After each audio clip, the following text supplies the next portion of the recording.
ക്രിസ്മസിൻ്റെ ഈ ഗാനസന്ധ്യ നമുക്കായിട്ട് നൽകിത്തരുന്നതായുള്ള senior citizens ഫെലോഷിപ്പിനെ പ്രത്യേകമായിട്ട് നിങ്ങളുടെ എല്ലാവരുടെയും പേരിൽ ഞാൻ അഭിനന്ദിക്കുകയും ഇന്ന് വന്ന് ചേർന്നിരിക്കുന്നതായുള്ള നിങ്ങൾക്കെല്ലാവർക്കും വളരെ സന്തോഷകരമായ അനുഗ്രഹം നിറഞ്ഞതായുള്ളൊരു ക്രിസ്മസ് ഞാൻ ആശംസിക്കുകയും ചെയ്യുന്നു. 2 ഗായക സംഘങ്ങളാണ് ഇന്ന് ഗാനങ്ങൾ പാടുന്നതിനായിട്ട് പ്രത്യേകമായിട്ട് താല്പര്യപ്പെട്ടത്. സീനിയർ ഫെലോഷിപ്പ് പ്രത്യേകമായിട്ട് ആഗ്രഹിക്കുന്നത് ഓരോ പ്രദേശത്തും പോകുന്നതായിട്ടുള്ള അവസരം അവിടെയുള്ള സീനിയർ സിറ്റിസൺസിനെ പ്രത്യേകമായിട്ട് രൂപീകരിക്കുകയും ഒരു ഗായക സംഘം ആ പ്രദേശത്ത് ഉണ്ടാകുവാൻ്റെ കോണം ഇടയായിട്ട് തീരുകയും ചെയ്യുക എന്നതാണ്. 2ാമത്തെ പ്രാവശ്യമാണ് സീനിയർ സിറ്റിസൺസ് ഫെലോഷിപ്പിൻ്റെ ഗാനസന്ധ്യയിൽ ഞാൻ വന്ന് സംബന്ധിക്കുന്നത്. ആദ്യത്തേത് എറണാകുളത്ത് വെച്ച് നടന്നതായുള്ളൊരു ഗാനസന്ധ്യയായിരുന്നു. എറണാകുളത്ത് ഉള്ള ആ ദേവാലയത്തിൽ ഇപ്പോൾ ആ ദേവാലയത്തിലെ തന്നെ സീനിയർ സിറ്റിസൺസിൻ്റെ ഒരു ഗായക സംഘം പാട്ടുകൾ പാടുന്നതിനായിട്ടും ക്രിസ്മസും ഈസ്റ്ററുമെല്ലാം ആഘോഷിക്കുന്നതിനായിട്ടും പ്രത്യേകമായിട്ട് താല്പര്യപ്പെടുന്നു എന്നത് അറിയുന്നതിൽ എനിക്ക് സന്തോഷമുണ്ട്. എന്നാൽ അത് ഇന്ന് ഇവിടെ യാഥാർത്ഥ്യമായിട്ടില്ല. ആനപ്രമ്പാൽ മാർത്തമ ഇടയുടെ ഗായക സംഘമാണ് പാട്ട് പാടിയത്. അതുകൊണ്ട് അവരെല്ലാവരും സീനിയർ സിറ്റിസൺ ഫെലോഷിപ്പിലെ അംഗങ്ങളാണ് എന്ന് പറയുന്നതിനായിട്ട് എനിക്ക് പ്രയാസമുണ്ട്. എന്നാൽ ആനപ്രമ്പാൽ പ്രദേശത്തെ സീനിയേഴ്സായിട്ടുള്ള ധാരാളം ആളുകളുണ്ട്. അവരെ ഒരുമിച്ച് കൂട്ടിക്കൊണ്ടുവരിക എന്ന് പറയുന്നത് അല്പം ശ്രമകരമായ ഒരു പരിശ്രമമാണെങ്കിൽ തന്നെയും അത് വളരെയധികം പ്രയോജനം ചെയ്യും എന്നത് ഇതിനോടകമായിട്ട് മനസ്സിലാക്കുവാൻ എല്ലാവർക്കും സാധ്യമായി തീർന്നു എന്നത് ഞാൻ വിചാരിക്കട്ടെ. അതുകൊണ്ട് ഈ സെൻട്രലിലെ ഇടവുകളിലും ഇടവവികാരിമാരും എല്ലാം ചേർന്ന് സീനിയർ സിറ്റിസൺ ഫെലോഷിപ്പിൻ്റെ ഒരു ഗായക സംഘം രൂപീകരിപ്പാൻ്റെ കാരണം ശ്രമിക്കുന്നത് വളരെയധികം അനുഗ്രഹപ്രദമാണ് എന്നത് ഞാൻ അറിയിക്കുന്നു. അതേ അവസരം തന്നെ ഇത് സകല ജനത്തിനും ഉണ്ടാകുവാനുള്ള മഹാസന്തോഷമാണ് ക്രിസ്മസ് എന്ന് പറയുന്നത്. ആനപ്രമ്പാൽ പ്രദേശത്തുള്ള ജാതി മതവ്യത്യാസം കൂടാതെ ലിംഗവ്യത്യാസം കൂടാതെ എല്ലാവരെയും ക്ഷണിച്ച് വരുത്തുന്നതായിട്ടുള്ള ഒരു പ്രോഗ്രാമായിട്ടും കൂടി ഇതൊന്ന് മാറിക്കണ്ടിരുന്നുവെങ്കിൽ എന്ന് ഞാൻ വിചാരിക്കുകയാണ്. നാം എല്ലാവരും ദൈവത്താൽ വിളിച്ച് വേർതിരിക്കപ്പെട്ട അഭിഷിക്തരാണ്. ഓരോ വിശ്വാസ സമൂഹവും ഓരോ ഇടവകയും ഓരോ ഭദ്രാസനവും. എന്നാൽ ദൈവത്തിനെ അപ്രകാരം വിളിച്ച് വേർതിരിച്ച് അഭിഷേകം ചെയ്യുവാനായിട്ടുള്ള താല്പര്യമുണ്ടായത് ദൈവരാജ്യം പ്രഘോഷിക്കുന്നതിനായിട്ടാണ്. ഒരു സഭയുടെ വിശ്വാസിയായിട്ട് ജീവിക്കുക എന്ന് പറയുന്നതും ദൈവരാജ്യത്തിൻ്റെ അംഗമായിട്ട് തീരുക എന്ന് പറയുന്നതും രണ്ടാണ്. അതുകൊണ്ട് ഒരു വിശ്വാസി ദൈവരാജ്യത്തിൻ്റെ ഒരു അംഗമായി ഈ ലോകത്തെ ദൈവരാജ്യമാക്കി തീർക്കുന്ന ദൈവത്തിൻ്റെ പ്രവർത്തനത്തിൽ പങ്കുകാരായി തീരുവാൻ്റെ കോണ ഇടയായിട്ട് തീരണം എന്നത്ര ഞാൻ ആഗ്രഹിക്കുന്നത്. അതുകൊണ്ട് നമ്മളുടെ പരിശ്രമങ്ങളെല്ലാം അപ്രകാരമുള്ള ഒരു പരിശ്രമമായി തീരുവാൻ, ഒരു ക്രിസ്മസ് ആഘോഷമായി തീരുവാൻ വരും കാലങ്ങളിൽ സാധ്യമായി തീരട്ടെ എന്നത് ഞാൻ ആഗ്രഹിക്കുകയും ആശംസിക്കുകയും ചെയ്യുന്നു. ഇതിന് നേതൃത്വം നൽകുന്നതായിട്ടുള്ള പ്രൊഫസർ എബ്രഹാം ജോസഫിനെ അഭിനന്ദിക്കുന്നു. ഇന്ന് ഈ ഗാനസന്ധ്യയ്ക്ക് നേതൃത്വം നൽകിയതായിട്ടുള്ള ഡോക്ടർ ഫിലിപ്പ് തോമസ് കണ്ടക്ട് ചെയ്യുന്നതായിട്ടുള്ള ഗായക സംഘത്തെ ഞാൻ കണ്ടുകൊണ്ടേയിരിക്കുകയായിരുന്നു. വളരെ നന്നായിട്ട് ചെയ്യുന്നതിനായിട്ട് അദ്ദേഹത്തിന് പ്രാഗൽഭ്യമുണ്ട്. അദ്ദേഹത്തെ ഞാൻ കൺഗ്രാജുലേറ്റ് ചെയ്യട്ടെ. കഴിഞ്ഞ മെയ് മാസം മുതൽ ആരംഭിച്ചതായിട്ടുള്ളൊരു പരിശീലനമാണ് ഇന്ന് ഇവിടെ ഒരു ഗാനസന്ധ്യയായിട്ട് പരിണമിക്കുന്നത് എന്ന് പറയുമ്പോൾ ഇതിൻ്റെ പിന്നിലുള്ള അധ്വാനം ചെറുതൊന്നുമല്ല. അത്രയും നാളെ പരിശീലിക്കേണ്ടതായിട്ടുള്ള ആവശ്യകത ഉണ്ടോ എന്ന് ചോദിച്ചാൽ അങ്ങനെ കൂടി വരുന്നത് തന്നെ ഒരു സന്തോഷകരമാണ്.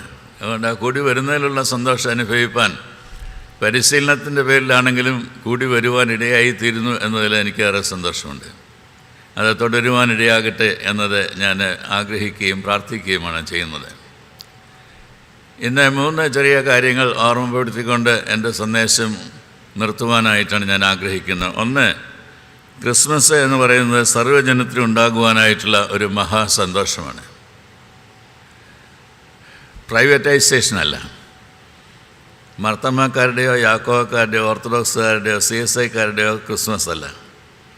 സർവ്വജനത്തിനുണ്ടാകുവാനുള്ള മഹാസന്തോഷം ലോകത്തോടെ ഘോഷിക്കുവാണ്ടൊക്കെ ദൈവം വിളിച്ച് വേർതിരിച്ചിരിക്കുന്നതായുള്ള ജനത്തിൻ്റെ ക്രിസ്മസാണ് എന്നത് ഓർക്കേണ്ടതാണ്. ആ വ്യത്യാസത്തെ ഉൾക്കൊള്ളുവാൻ നമുക്ക് ഇടയായിട്ട് തീരണം.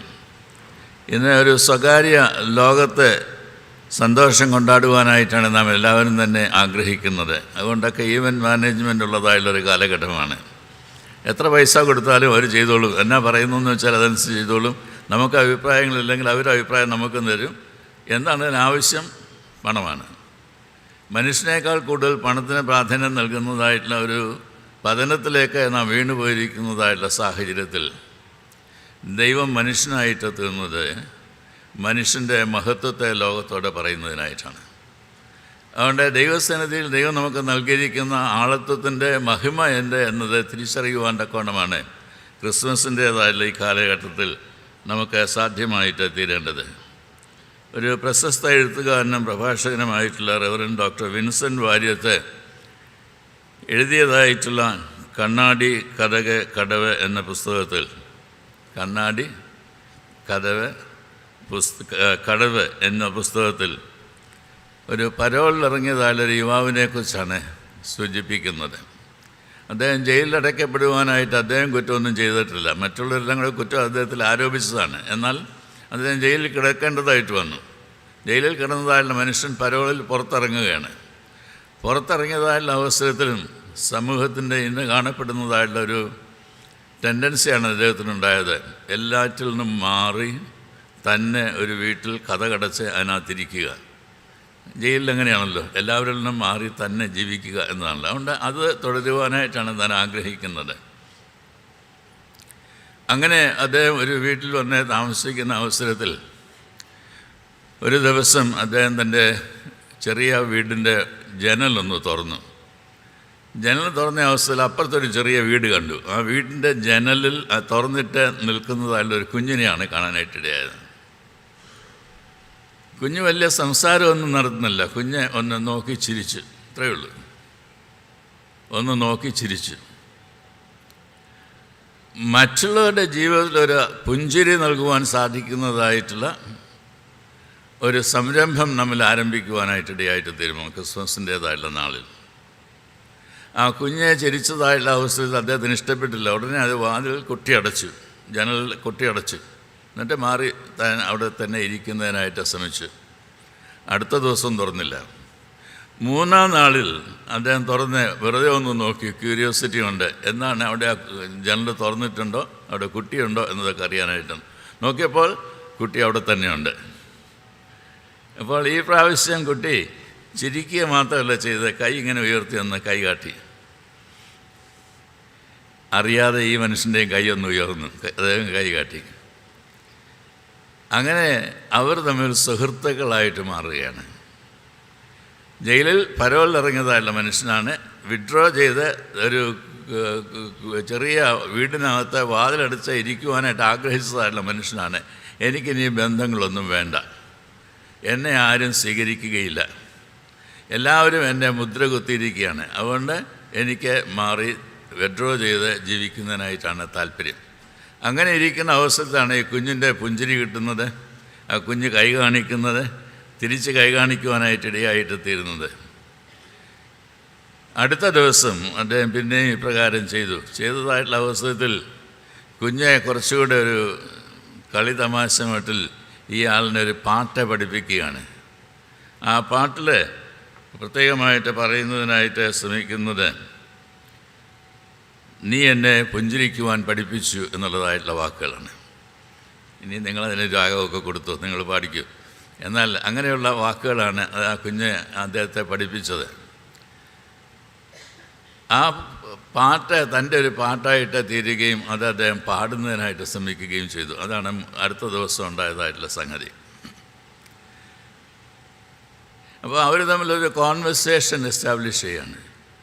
അങ്ങനെ ഈ ജനലിൽ കൂടെയുള്ളതായുള്ള സംഭാഷണം കുറച്ച് കഴിഞ്ഞപ്പോൾ ഈ കുഞ്ഞ് പറഞ്ഞു, നിങ്ങളെ കണ്ടപ്പോൾ എനിക്കൊരു ഈശോയാണ് എന്ന് തോന്നി. അങ്ങനെയാണ് അമ്മ എന്നോട് പറഞ്ഞിരിക്കുന്നത്. ഈശോയുടെ ഭാവവും രൂപവും ഒക്കെ ഇങ്ങനെയാണ്. തലമുടിയൊക്കെ നീട്ടി, താടിയൊക്കെ വളർത്തി, ഐശ്വര്യത്തോടു കൂടി കാണുന്നതായിട്ടുള്ളൊരു മുഖത്തോടു കൂടി നിൽക്കുന്നതായിട്ടുള്ള മനുഷ്യൻ. അദ്ദേഹം പറഞ്ഞു, ഞാനല്ല, ഞാനൊരു ഇസ്കരിയാത്ത യൂദാവാണ്. അപ്പോൾ കുഞ്ഞ് മറുപടി പറയാണ്, നീ യൂദായല്ല, നീ ക്രിസ്തു തന്നെയാണ്. പിന്നെ അദ്ദേഹം പോയി കണ്ണാടി നോക്കേണ്ടതായിട്ട് വന്നു. അപ്പോൾ കണ്ണാടി നോക്കിയ അവസരത്തിൽ അദ്ദേഹത്തിന് ആഗ്രഹം തന്നെ ഒരു പ്രാകൃതനാക്കി തീർക്കുന്നതായിട്ടുള്ള എല്ലാം ഒന്ന് ട്രിം ചെയ്ത് മനോഹരമാക്കി തീർത്ത് ആ കണ്ണാടിയിലേക്ക് നോക്കി ഒന്ന് പുഞ്ചിരിച്ച് നല്ല സന്തോഷത്തോടുകൂടി തീരുന്നതായിട്ടുള്ളൊരു അനുഭവം. അങ്ങനെയുള്ളൊരു അനുഭവത്തിലേക്ക് വന്നതായിട്ടുള്ള മനുഷ്യന് തിരിച്ച് ജയിലിൽ പോകേണ്ടതായിട്ടുള്ള സമയമായി. അപ്പോൾ ജയിലിൽ പോകുവാനായിട്ട് അദ്ദേഹം തീരുമാനിച്ച് ഈ കുഞ്ഞിനോട് യാത്ര പറഞ്ഞ അവസരം കുഞ്ഞിനോട് പറയുന്നുണ്ട്, എനിക്ക് ഇതുവരെ ദൂതന്മാരിൽ ഒരു വിശ്വാസം ഉണ്ടായിരുന്നില്ല. എന്നാൽ നിന്നെ കണ്ടതായുള്ള അവസരം മുതൽ ദൂതന്മാരുടെ ചിറക് തരുവാൻ നിന്നെപ്പോലുള്ളവർക്ക് കഴിയും എന്നത് ഞാൻ മനസ്സിലാക്കി കഴിഞ്ഞു. അതുകൊണ്ട് ഞാൻ ഇനിയും വരുമ്പോൾ നിന്നെ കണ്ടുകൊള്ളാം, എനിക്ക് കാണണം എന്ന ആഗ്രഹം പ്രകടിപ്പിക്കുക അത്രേ ചെയ്യുന്നത്. അപ്പോൾ ഈ കുഞ്ഞ് ഈ മനുഷ്യനുണ്ടാക്കിയതായുള്ള രൂപാന്തരത്തോടു കൂടിയാണ് കാരാഗ്രഹത്തിലേക്ക് പോകുവാൻ തക്കമാണ്, പരോള് കഴിഞ്ഞ് തിരികെ കാരാഗ്രഹത്തിൽ പ്രവേശിക്കുവാൻ തക്കമാണ് ഈ മനുഷ്യനെ ഇടയായിട്ട് തീർന്നത് എന്ന് ചിത്രീകരിക്കുന്നതായിട്ടുള്ള ഒന്നാണ് ഞാൻ പറഞ്ഞതായിട്ടുള്ള ഈ ഒരു പുസ്തകം. എന്താണ് ഇത് നമ്മെ പഠിപ്പിക്കുന്നത്? നമ്മെ പഠിപ്പിക്കേണ്ടതായിട്ടുള്ളൊരു കാര്യമുണ്ട്. നാം ഒരു വിദ്വേഷത്തിൻ്റെ, അന്യോന്യം വഞ്ചിക്കുന്നതായിട്ടുള്ള, മനുഷ്യനെ ഇല്ലാതെയാക്കി തീർക്കുന്നതായിട്ടുള്ള ക്രൂരമായുള്ള പ്രവർത്തനങ്ങളൊക്കെ കാഴ്ചവെക്കുന്ന മനുഷ്യരായിട്ടാണ് പലപ്പോഴും കാണപ്പെടുന്നത്. നമ്മളറിയുന്നില്ല, പക്ഷെ അതാണ് സംഭവിക്കുന്നത്.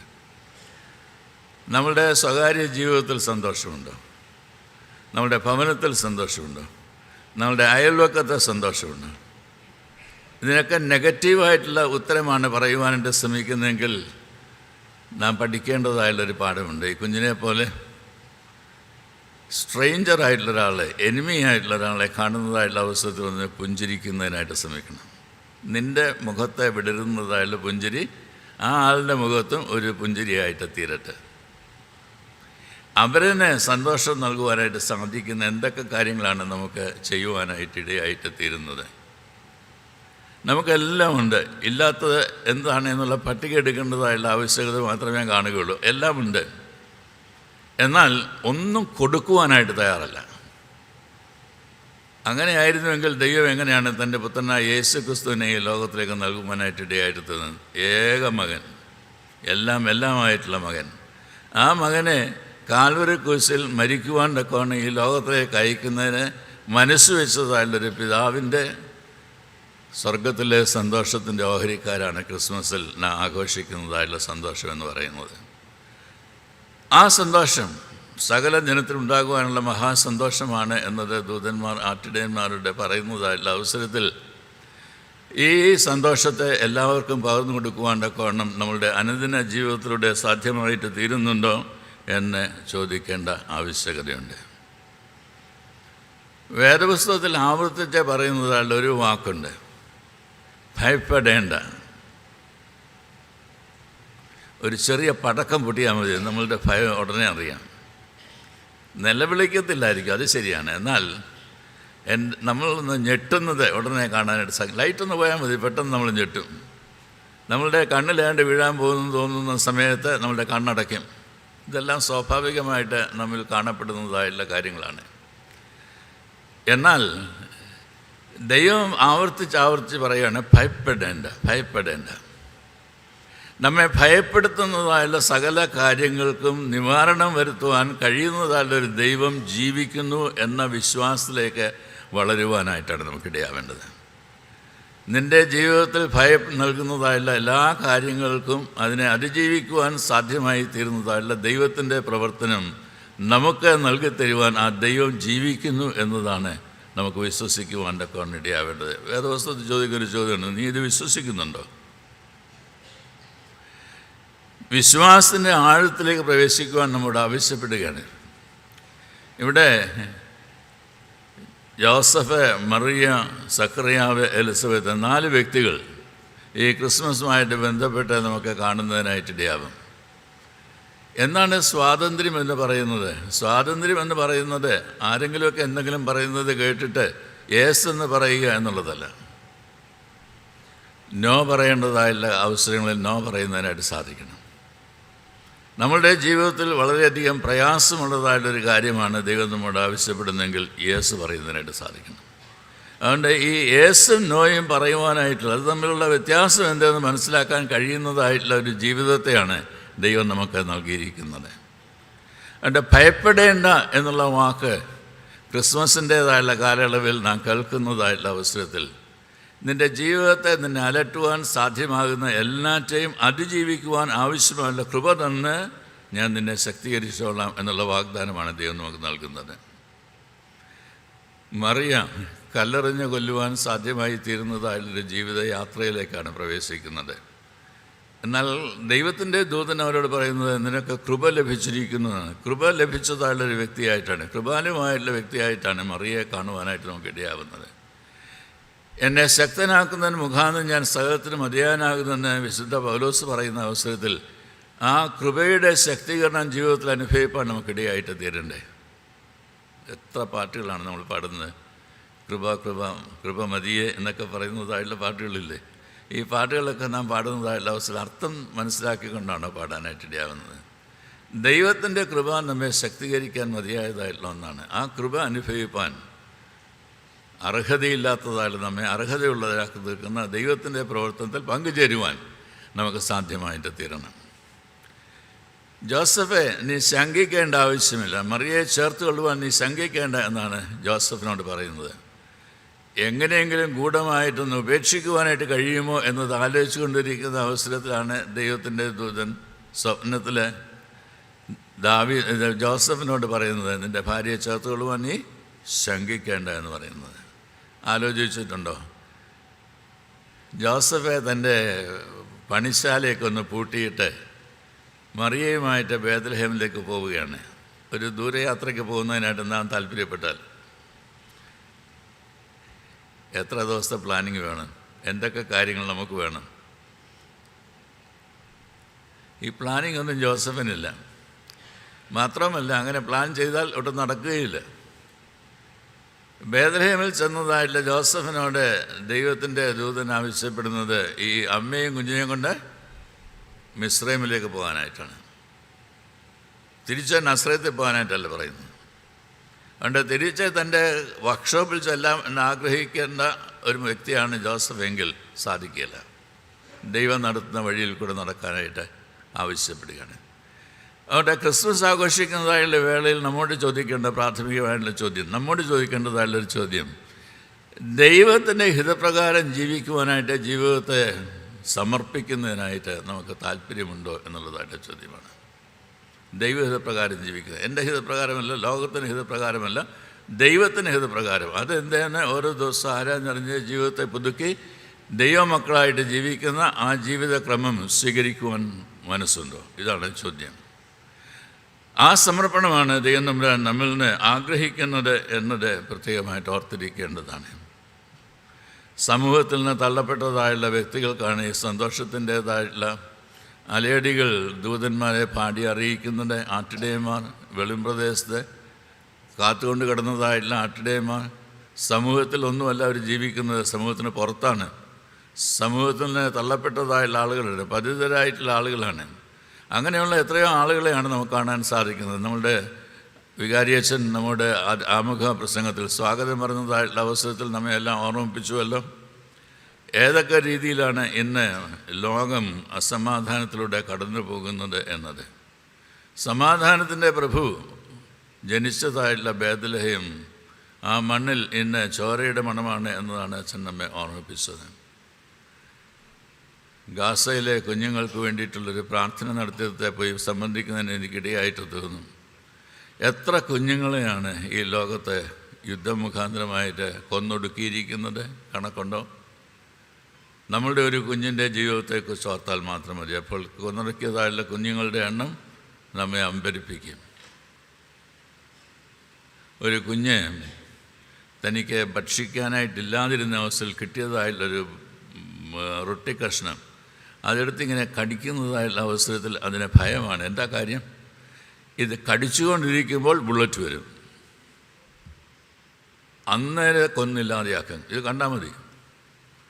അങ്ങനെ ഭയം നിറഞ്ഞിരിക്കുന്നതായുള്ള സാഹചര്യത്തിൽ ഒരു വായിലൊരു കഷ്ണമെങ്കിലും എടുത്ത് ഒന്ന് ഭക്ഷിക്കുവാനായിട്ട് ആഗ്രഹിക്കുന്നതല്ല കുട്ടിക്ക് സാധ്യമല്ലാതായി തീർന്നിരിക്കുന്ന ഒരു ലോകക്രമത്തെ നാം ഉണ്ടാക്കിയിരിക്കണം. നമ്മളുണ്ടാക്കിയതാണ്. ഈ ലോകക്രമത്തെ രൂപാന്തരപ്പെടുത്തുവാനായിട്ടാണ് കർത്താവ് ഈ ലോകത്തിലേക്ക് വന്നത്. സർവ്വജനത്തിലുണ്ടാകുവാനുള്ള മഹാസന്തോഷം ഘോഷിക്കുന്നതിനായിട്ട് എല്ലാ ബന്ധിതരെയും അവരുടെ ബന്ധനങ്ങളിൽ നിന്ന് വിടുവിച്ചതായുള്ള കർത്താവിനെയാണ് നമുക്ക് കാണാനായിട്ട് സാധിക്കുന്നത്.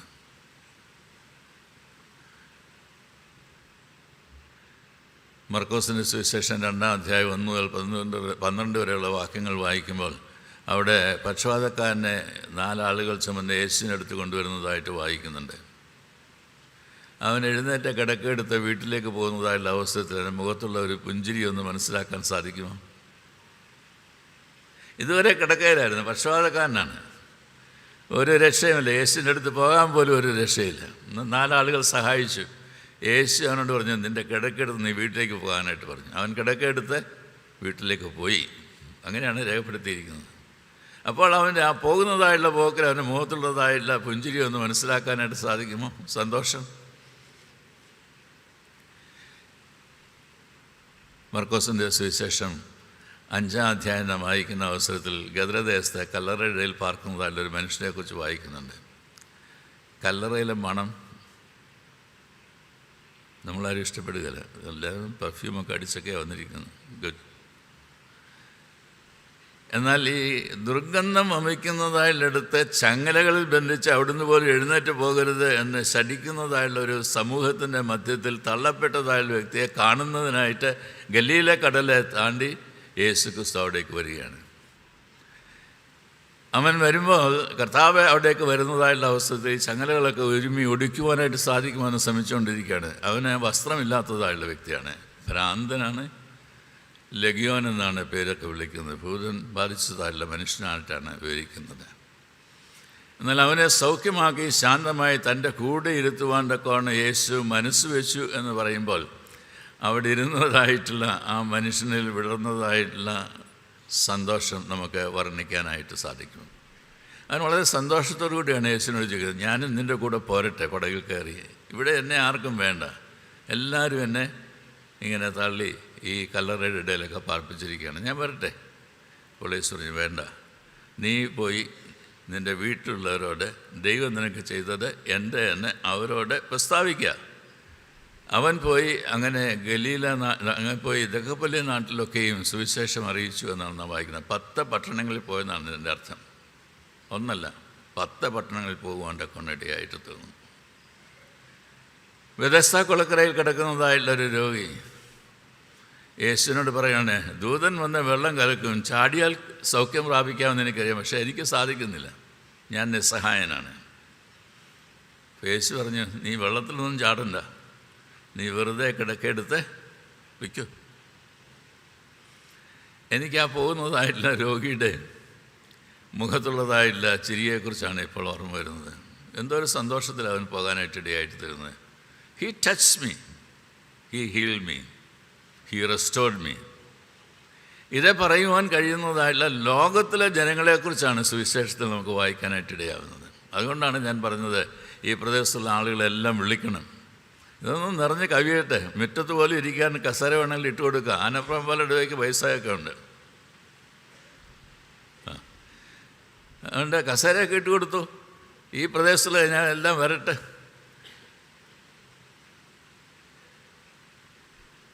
ഇന്ന് തെരഞ്ഞെടുപ്പിൻ്റെ കലാശക്കൊട്ടല്ലേ, അതൊക്കെ കണ്ട ഞാനിങ്ങോട്ട് വന്നതുമൊക്കെ. അപ്പോൾ അതാണ് ഇമ്പോർട്ടൻ്റ്, ഇതാണ് ഇമ്പോർട്ടൻ്റ്. നമുക്കൊന്ന് മാറ്റിയെടുക്കുന്നതിനായിട്ട് ശ്രമിക്കുക. അതിനല്ലേ കർത്താവ് ഈ ലോകത്തിലേക്ക് വന്നത്. സാധ്യമാണ്. അസാധ്യമെന്ന് നാം പറയുന്നത് സാധ്യമാണ് എന്ന് നമ്മോട് പറയുവാൻ ദൈവം നമ്മെ പ്രത്യേകമായിട്ട് താല്പര്യപ്പെടുത്തുന്നതായിട്ടുള്ളൊരവസ്ഥയാണ് ഈ ഗാനസന്ധ്യ. അതുകൊണ്ട് ആ ഒരു നിശ്ചയത്തോടു കൂടി നമുക്ക് മടങ്ങിപ്പോകുന്നതിനായിട്ട് ഇടയായിട്ട് തീരട്ടെ എന്നത് ഞാൻ പ്രാർത്ഥിക്കുന്നു. രണ്ടാമതായിട്ട് ക്രിസ്മസ് എന്ന് പറയുന്നത് പുതിയ മൂല്യക്രമത്തിലേക്കുള്ള ഒരു മാറ്റമാണ്. A shift to a new value system. വലിമയ്ക്ക് പകരം വിനയമെന്ന മൂല്യമാണ് കർത്താവായ യേശു ക്രിസ്തു നമ്മെ പഠിപ്പിക്കുന്നത്. ഇവിടെ ആവർത്തിച്ച് പറഞ്ഞതായിട്ടൊന്നുണ്ട്. ഒരു ശിശുവിനെ നടുക്ക് നിർത്തിക്കൊണ്ട് കർത്താവ് പറഞ്ഞു, നിങ്ങൾ തിരിഞ്ഞ ഈ ശിശുവിനെ പോലെ ആകുന്നില്ല എങ്കിൽ നിങ്ങൾക്ക് ദൈവരാജ്യത്തിൽ കടക്കാൻ പ്രയാസമാണ്. Learn from the child. ദൈവം പൈതങ്ങളെ നമ്മുടെ കയ്യിൽ തന്നിട്ടില്ലേ? Are we able to learn things from the children God has gifted us with? പഠിക്കുന്നതിനായിട്ട് തന്നിരിക്കുന്നതാണ്. അനേക കാര്യങ്ങൾ പഠിക്കുന്നതിനായിട്ട് സാധിക്കും. ദൈവം നടത്തുന്നതായുള്ള വഴികൾ. നമുക്കാണ് പ്രയാസം അന്യോന്യം ക്ഷമിക്കുന്നതിനായിട്ട്, ഫൊർഗീവ് ചെയ്യുന്നതിനായിട്ട്. അത് ഇവിടെ പറയുകയുണ്ടായി. അതുകൊണ്ട് തന്നെ നമ്മോട് ചോദിക്കേണ്ട ഒരു ചോദ്യമുണ്ട്. എന്നാണ് അവസാനമായിട്ട് ഒരാളോട് ഞാൻ നിന്നോട് ക്ഷമിച്ചിരിക്കുന്നു എന്ന് നമ്മൾ പറഞ്ഞിട്ടുള്ളത്? ക്രിസ്ത്യാനികളല്ലേ? എല്ലാ ദിവസവും കുമ്പസാരം നടത്തുന്നതായുള്ള ആളുകളല്ലേ? കുർബാന കൊള്ളുവാനായിട്ട് മുമ്പിൽ വന്ന് മുട്ടുത്തുന്നതായുള്ള ആളുകളല്ലേ? ഇന്നും കുർബാന കൊണ്ടവരല്ലേ? Why are you not able to forgive another person? Forget, forgive and reconcile. ഈ 3 കാര്യങ്ങൾ, ഈ 3 ഗുളികകളൊന്ന് കഴിക്കുന്നത് നല്ലതാണ്. ഡയബറ്റിക്കും പ്രഷറൊക്കെ അവിടെ നിൽക്കട്ടെ, നമുക്ക് ഈ 3 ഗുളികൾ ആദ്യം കഴിക്കാം. Forget, forgive and reconcile. 3 ഗുളികൾ. അനുരഞ്ജനത്തിൻ്റെ ശുശ്രൂഷയാണ് കർത്താവായ യേശു ക്രിസ്തു ഈ ലോകത്തിൽ നിർവഹിച്ചത്. അതാണ് പൗലോസ് അപ്പോസ്തലൻ പറയുന്നത്, നിരപ്പിൻ്റെ ശുശ്രൂഷ ഞങ്ങളെ പരിമേൽപ്പിച്ചിരിക്കുന്നു. ആകയാൽ ആ ശുശ്രൂഷയുടെ മഹിമ മനസ്സിലാക്കിക്കൊണ്ട് ഞാൻ നിങ്ങളോട് പറയണം, നിങ്ങൾ അന്യോന്യം നിരന്നുകൊള്ളുവീൻ. നിങ്ങൾ അന്യോന്യം നിരന്നുകൊള്ളുവീൻ. എല്ലാ പ്രാവശ്യവും ആരാധനയ്ക്ക് വരുമ്പോൾ കയ്യസ്തുരിയുണ്ട്. കയ്യസ്തുരി കൂടാതെ ആരാധന പൂർണ്ണമാവുകയില്ല. അപ്പോൾ അന്യോന്യം നിരക്കുവാനായിട്ട് ദൈവത്തിൻ്റെ സ്ഥലങ്ങൾ ചേർന്ന് നിന്നിരിക്കുന്നതല്ല, നമുക്ക് വലിമയ്ക്ക് പകരം വിനയമെന്ന മൂല്യത്തെ ഉൾക്കൊള്ളുവാനായിട്ടുള്ള മനസ്സ് വയ്ക്കാം. അവരുടെ ജീവിതത്തിന് മുൻതൂക്കം നൽകുന്നതായിട്ടുള്ള ഒരു ജീവിതക്രമം നമുക്ക് പാലിക്കുന്നതിനായിട്ട് സാധിക്കുമോ? അവരുടെ ജീവിതത്തിന് പ്രാധാന്യം നൽകുന്നതായിട്ടുള്ള ഒരു രംഗം ചുള്ളിക്കാടാണ് എന്നെനിക്ക് തോന്നുന്നു. ഒരു ചിത്രം ഇപ്രകാരം രചിച്ചിട്ടുണ്ട്. ഒരു ലൈഫ് പണിഷ്മെൻ്റ് ലഭിച്ച പ്രസിഡൻ്റിലായിരുന്നതായുള്ള മനുഷ്യൻ അവിടെ നിന്ന് ഇറങ്ങി പുറത്തേക്ക് വരുന്നതായുള്ള അവസരത്തിൽ അദ്ദേഹം വിചാരിച്ചു അദ്ദേഹത്തിന് വീട്ടുകാരൊക്കെ കാണും അദ്ദേഹത്തെ കൂട്ടിക്കൊണ്ടു പോകുവാനായിട്ട്. ആരും ഉണ്ടായിരുന്നില്ല. അനേക വർഷങ്ങൾ കാരാഗ്രഹത്തിൽ കടന്നതായുള്ള ഒരു വ്യക്തി പുറത്തിറങ്ങിയതായുള്ള അവസരം. ചുമ്മാ നടക്കുകയാണ്. അങ്ങനെ നടന്ന് അദ്ദേഹം വിജനമായുള്ളൊരു സ്ഥലത്തെത്തി. അവിടെ ഒരു ചെറിയ പൊളിഞ്ഞതായിട്ടൊരു വീട് കണ്ടു. ആ വീടിൻ്റെ മുറ്റത്ത് പോയി അദ്ദേഹം നിൽക്കുകയാണ്. നിൽക്കുന്നതായുള്ള അവസ്ഥ അദ്ദേഹം ചോദിക്കുന്നു, ആരുണ്ട് ഇവിടെ? അപ്പോൾ അദ്ദേഹം കേൾക്കുന്നതായുള്ളൊരു ശബ്ദം, പോകരുത് ഞാനിതാ വരുന്നു എന്നാണ്. പോകരുത് ഞാനിതാ വരുന്നു എന്നാണ്. തന്നെ സ്വീകരിക്കുവാൻ ആരുമില്ല എന്ന് വിചാരിച്ചുകൊണ്ടിരിക്കുമ്പോൾ ഒരാൾ പറയാണ്, പോകരുത് ഞാനിതാ വരുന്നു.